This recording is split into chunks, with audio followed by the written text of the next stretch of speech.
In the book of Revelation, we read this scripture. Let's go ahead and put the slide up there and let's read it together.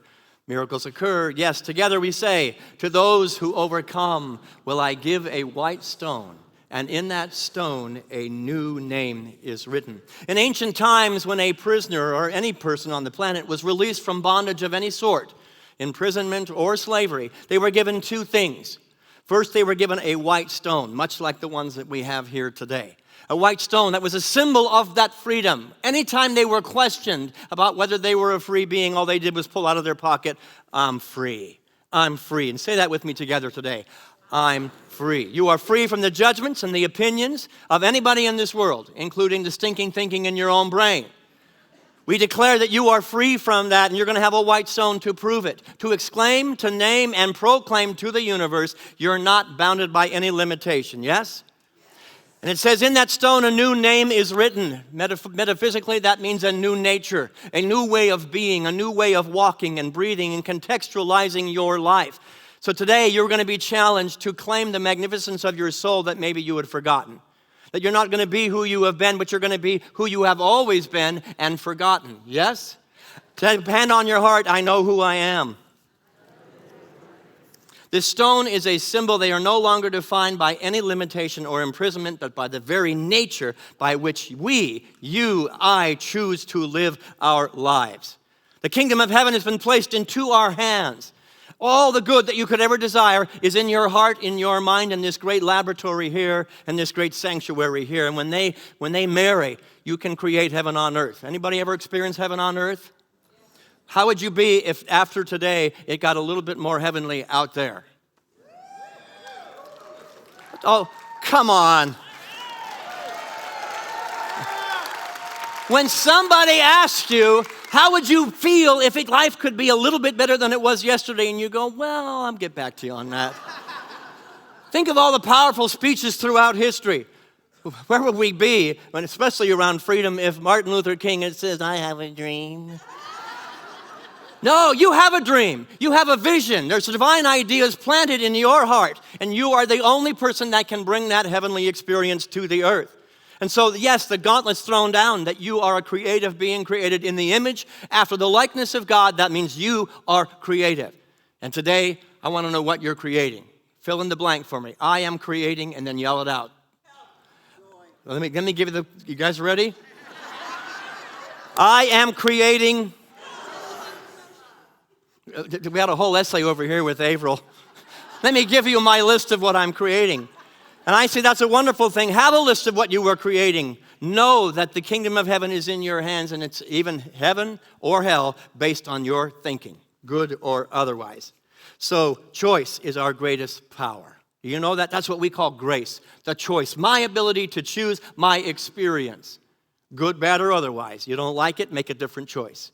Change your thinking. So we're going to follow in the path of those who have a white stone, a symbol of who they are, living from their magnificence. And we're going to reveal a new name. Some of you came in, you already know what it's going to be for 2024. You've been telling everybody, great, let it go deeper within you. Some of you don't know what is the guiding principle, the divine idea that's going to guide your life through this entire year. We claim that today. Last month, we celebrated the season of light. How many were at any of our Hanukkah, Christmas Eve, or Kwanzaa services? We celebrated light. That was the beginning of the journey. The journey of 1,000 miles begins with one step. And the first step is always in consciousness. We allowed a light, bing, a new idea. I'm more than I thought I was. My life can be more than I ever thought it would be. And it was birthed, whether you call it the Christ, whether you call it the light, you call it love, we birthed something in consciousness. Everything in this planet was created twice, first in mind, then in reality. So your freedom was first birthed with the reality that there can be more. And then, just last week, how many people came to the burning bowl? Yeah. We got rid of that which was in the way of bringing from the unmanifest realm into the manifest realm. From the energetic possibility into the manifest realm, we got rid of everything that was in the way of that happening. And that means usually it's the stuff that we're holding, the stories, the judgments, the experiences that we have allowed to anchor us to a limited reality. We burned those last week. And there might be some residue left. There's still some ashes on the floor, actually, I think. But there could be residue in your head. Anybody experience that? You burn it, you walk out the door, and you go out to dinner with somebody, and it's like, there it is again. I just got rid of it. There's residue. So we're going to do some letting go today also to get rid of anything that might be left that's going to block you from being the magnificent light of the world that you are. Hand on your heart, I am the light of the world. With that releasing, we created a void. We created a vacuum. And the way the universe works, the universe abhors a vacuum. You make a hole, the universe is going to fill it in.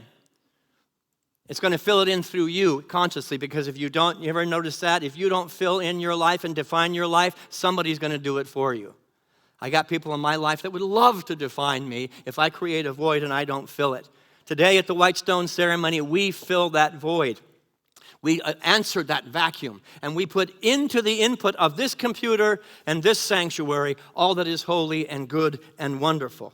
You see, like phoenixes rising from the ashes, we burned into those ashes, and now the phoenix emerges stronger, more powerful, more beautiful, more wise, more magnificent, more whatever it is that's planted in your heart today. You are more of it today than you've ever been before.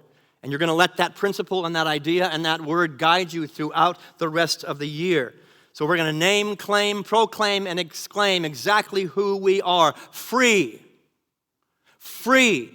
unbounded, unlimited by any human restriction, judgment, or limitation or experience. Are you really ready to be free? Do you really want to be free of something that has kept you anchored? Yes. Then say with me, I know who I am. Are you willing to do whatever it takes to be that person you know yourself to be? Yes. Usually the excitement level goes down. I know who I am. Yes. It's like I said last week. Who wants change? Yes. Who wants to change? You're making a commitment today. You are stepping into a commitment, a dedicated perseverance, a tenacity to be all that the universe requires of you to shine.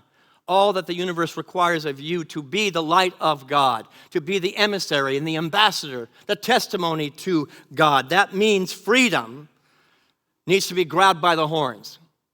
Anybody ever know somebody who won the lottery and 2 years later was broke? The gift was given, the kingdom of heaven was there, and they blew it because they didn't take it, own it, and manage it and maintain it. So freedom is completely useless to you unless you do something with it. That means partnership. We are co-creators. We are working together with the presence of something far beyond the human experience, but ours is to play our part. So many people think we're going to sit there and the universe is just going to play out and take care of business, and they don't do anything. I'm saying it's time to get busy. Let 2024 be a year of busyness, reaching out heart, mind, spirit, soul, and body to meet the presence of God that already knows the end result. But put your body behind the vision and dream. You know, it says in the book of James, faith without works is dead. Well, let me paraphrase a little bit and say freedom without works is dead. This stone that you're going to get today is completely useless. It's nothing more than a symbol. The ritual that we're going to go through today, a little walk around the room, is completely useless unless it is intentional. It is purposeful. It is a dedicated, this means something that's going on the inside. This means something that I'm holding about myself on the inside so that the external will match that which I know to be true. And we don't do that halfway. We do it with passion, exuberance, and excitement. So I'm challenging you to suit up today. Suit up, roll up your sleeves, and get in the games. Too many people have been on the sidelines of their life, letting the world and its flow, the ebb and flow like a piece of driftwood on the ocean, subject to the whim of everybody else around you. Are you ready for that to stop? Put your stake in the ground and say, I know who I am. So many people look at the ocean and never set sail. Oh, it's beautiful, it's beautiful. I'm saying today, put your sail up. The winds of God are blowing, unfurl your sails. So many people on the planet are living life as a rowboat, thinking I have to do it all myself. And they get very tired and they quit, and their freedom goes away. I'm saying don't be a rowboat, be a sailboat. There's something moving in the direction of your highest and best. Put up your sails. Any hikers in the room? A lot of people talk about that mountain. That mountain is calling me. I want to go, but boy, my knees are a little old.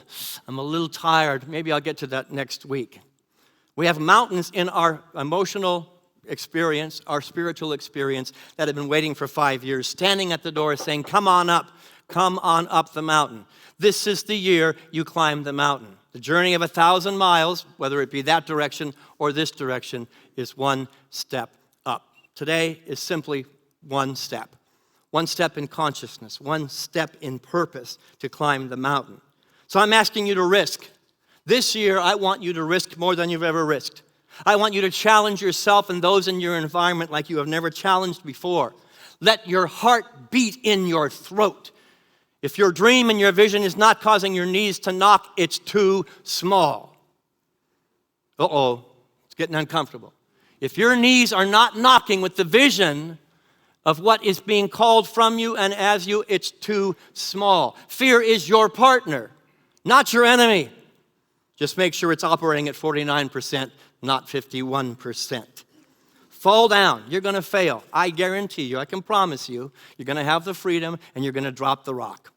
You're going to fall down. You're going to fail. I'm asking you to fall forward.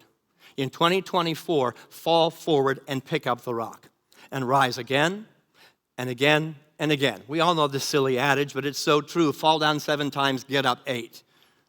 Get up 8.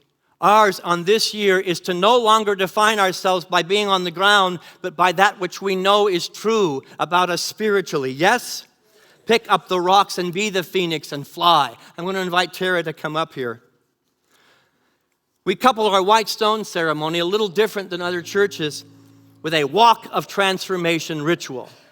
We used to have arches that we'd put up here, but now the human arches are what we use. Human consciousness beholding you. Look around the circle. These are your co-creators. These are your partners in believing. And when you're on the ground, they're going to be there to help you get up. Because they know that when they're on the ground, you're going to be there to help them up. Look across the circle, put your hand on your heart, and say, we are co-creators to somebody. We are partners in believing. We are the ambassadors of courage. And then go ahead and make eye contact with somebody and say, I've got your back. Find somebody else. Look them in the eye and say, we're in this together. We use as the mantle for our walk today the phrase, be ye transformed by the renewing of your mind. Say that with me. Be ye transformed by the renewing of your mind. Everything starts in consciousness. Let your mind be so centered and so focused on the partners in believing in this room, on the magnificence that's being called from you, that life begins to change. It's already manifesting differently. Family's going to show up differently this year. It may not be immediate, but you're going to be convicted when they fall down. You'll be there to pick them up. I want you to bring to mind every obstacle, every person who ever stood in your way, every person who ever put you down and said you could not achieve every dream you ever had. And I want you to look them in the eyes right now and say, you're going to see me rise. Uh-oh. I'm a little afraid now. My heart's going boom, boom, boom, boom, boom, boom, boom, boom. You're going to see me rise. Any obstacle, internally or externally, I want you to look him square in the eyes with all the love you have and say, you're going to see me rise. Together. You know, the gifts of God are always available, but we must rise to claim them. We must rise to own them. Ours is to move. Internally and yes, externally. Our fifth unity principle, you got a beautiful body. Look at that beautiful body. It is a gift of God. Use it. Use it. That is the co-creative process. You have to rise and internally and externally accept them. Ours is to rise intentionally, purposefully, and mindfully in the direction of your highest good as partners in believing. 2 stories I like to tell before we get into the ritual today. 2 of my favorite stories from the Bible. The first is the Pool of Bethesda. Anybody, if you've been here in Whitestone before, you know the story, but it bears repeating. There's a pool in Jerusalem. It's got no water in it anymore. But supposedly, the water had healing properties in this pool. The angels would come down and they would move the water a little bit. They'd put their toe in the water and wiggle it. And the first person who got to the pool was healed. The first person. That's a limited consciousness, isn't it? But the angels stirred the water, and the first person in. There was a man who was there for 38 years. Picture that time, 38 years. Wanting to get in there to heal himself of his crippled or whatever malady he happened to have. 38 years, the pool would stir, and somebody always beat him to the pool. And up, I'm not first again, I'm second, I'm last.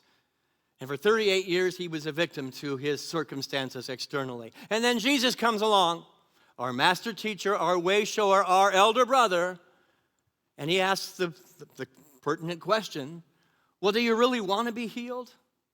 Do you really want to be healed? And I ask you that question today. Do you really want life to be better than it is? Many people are walking the planet really okay with their victimhood. They're really comfortable there, and they get their needs met in their victimhood. And so the Christ is asking you today, do you really want to be healed? Do you really want to be better? And of course the guy goes, duh. Well, of course I do.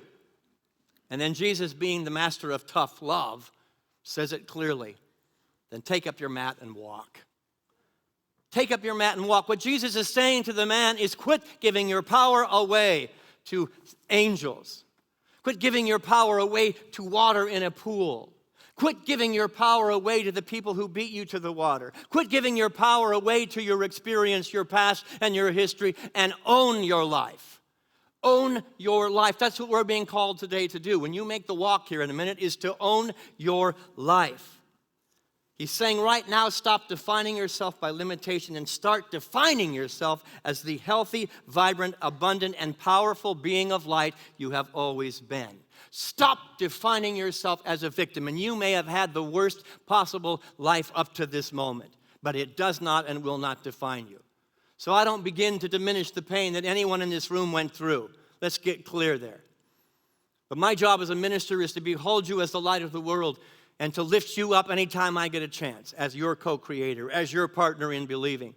And this moment right now, 2024, January 7th, can be the moment you no longer define yourself by those circumstances, but only by the magnificence of your very soul. Yes? For that man at the pool, 38 years of pain was erased. You know, he carried it for a long time. Some of us are carrying stuff. A little glass of water. It's not very heavy, is it at all? Not heavy at all. For 5 minutes, for 10 minutes, for 5 years, for 10 years. And many of us are living very crippled up on the inside because we've carried a story for a very long time. I'm saying give it up. Give up whatever story you are still telling from 50 years ago because it's dragging you down. Give up whatever story you started telling 5 minutes ago. Give it up. Take up your mat and intentionally walk. The second story I like to tell is the story of the prodigal son. A little more familiar to most of us, yes? Two brothers and the father, which represents the energy of life itself. Life and love and God and whatever you want to call it. And the younger one, like many of us do, say, I want my inheritance. Give me what is my due. And a lot of people in New Thought are living that. I want my due. I want abundance. I want the prosperity gospel. Give it to me, give it to me, give it to me. And they don't know how to manage it spiritually. Well, the prodigal son, the young one, gets all his inheritance. The father freely gives. Here you go, it's yours. The kingdom of heaven has been placed into your hand. And you're either consciously managing that kingdom of heaven or you're going to sleep and you're squandering it. So he went out into the world and he squandered it on loose women, booze. I don't know what he squandered it on. It doesn't really matter. But a lot of us have squandered our power. I can't believe I said loose women.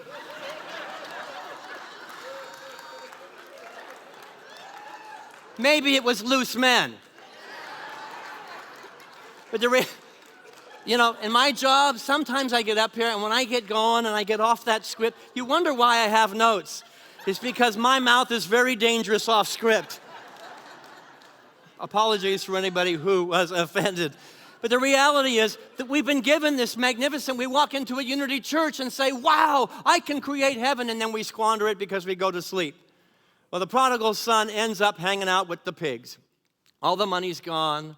All the loose men and women are gone. All the parties have stopped. And there I am with the pigs. And anybody of a Jewish tradition knows that this is the lowest of the low. This is lower than a snake's belly in a wagon rut. Hanging out with the pigs, eating the pig slop. It does not get any lower. Anybody ever feel like that? You've been there? I've been there a couple of times. I define my life by what I learned in that moment about myself. You see, we like to think it's all about the celebrations and the good and the happiness that define us. It's the dark night of the soul that makes us the people that we are. And what happens in that moment for the prodigal son, my favorite line in Scripture, it says, he came to himself. Say that with me. Hand on your heart, say, I come to myself today. Really? And you know who you are. Are you coming to your divine nature? The parts that have been forgotten. The parts that feel like they're broken. There's nobody broken in here. Not one of you is broken, you just forgotten. Today, Whitestone is a service of remembrance. Yes? He remembered. In Luke chapter 15, he remembered who he was. And it didn't matter how low he had been. It didn't matter how he screwed up in the past. And he says, I'm going to go home, and I'm going to fall at my Father's feet, and I'm going to be a servant to the Father. Again, the Father represents God, life, love. And what does the Father do? Come on in, son. You're not going to be my servant. Welcome to the home. Welcome back. You remembered who you were. Thank God. I always knew who you were, but you'd forgotten. And I love to tell the story of my friend Michael Moran, who was in trouble as a teenager, sitting inside a jail cell for the third time, and his mother came to him, sat on the other side of the bars. She said one thing. I don't know who you're pretending to be, but I know who you are. And when you figure it out, I'll be back. And she left him there for 3 days. Some of us have been in prison for 3 years, for 3 lifetimes. And when we figure out who we are, the prison doors open. When we figure out who we are, we're no longer eating with the pigs, because the universe, it is the good pleasure to give you the kingdom. God knows nothing of your mistakes. There's no person in the sky keeping a record to say, well, you will pay karma for your mistakes. Life doesn't work that way. You're one choice away from changing the entire direction of your life. And that means coming to myself. I remember who I am.